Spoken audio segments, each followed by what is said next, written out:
In 2007 and 2008, it was Scott Ford's Falcons teams who came to the end at the hands of San Antonio Reagan. Yesterday, Clint Finley took his team to the third round, and the Falcons, unfortunately, found the same kind of result. The Rattlers scored on their first two drives of the game, a 23-yard touchdown here by Marquise Duncan, and then a 3-yard touchdown by Ian Leslie, and Reagan had a 14-0 lead. That is not what you want to give the Rattlers. Falcons quarterback Pierce Ruiz intercepted here by Garrett Strauss, and Strauss weaves his way, and look at the blockers. Man, oh man, they are just taking them out all the way down, and Strauss goes 59 yards, and Reagan has a 21-0 advantage, and that would be at halftime. But without Pierce Ruiz, where is this Falcons team? The double pass, catching the touchdown from Rene Ortega, and look at the hit he takes right there before he goes into the end zone. In the end, it was Reagan with the big win. Afterwards, Clint Finley talked about his team's performance.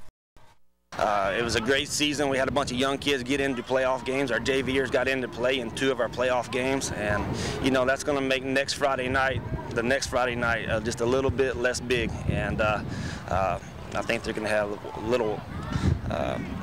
Their eyes won't be quite as wide. They'll be more prepared, and I think we'll start off a little stronger.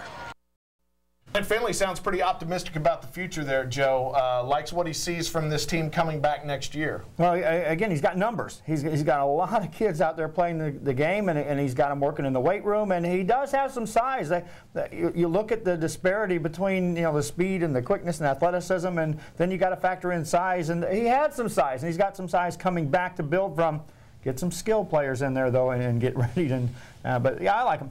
Greg, 6 months ago, or back in February when we had realignment, people looked at this district and said, okay, Harlingen South, maybe San Benito with a new coach. And halfway through the season, we said San Benito's new coach. It looks good. But is it the lower Cameron County that is where the balance of power is in 32-6A between Brownsville, Rivera, Los Fresnos, Brownsville veterans always looking strong?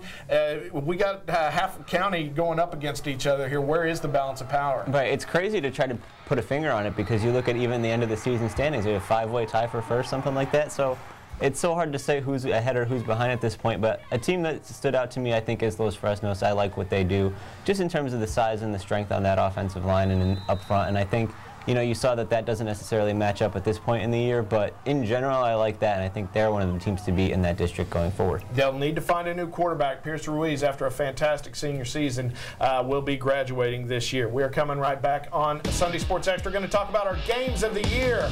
We're going to talk about our coaches of the year. We're going to talk about our MVPs. You name it, we're going to talk about it next.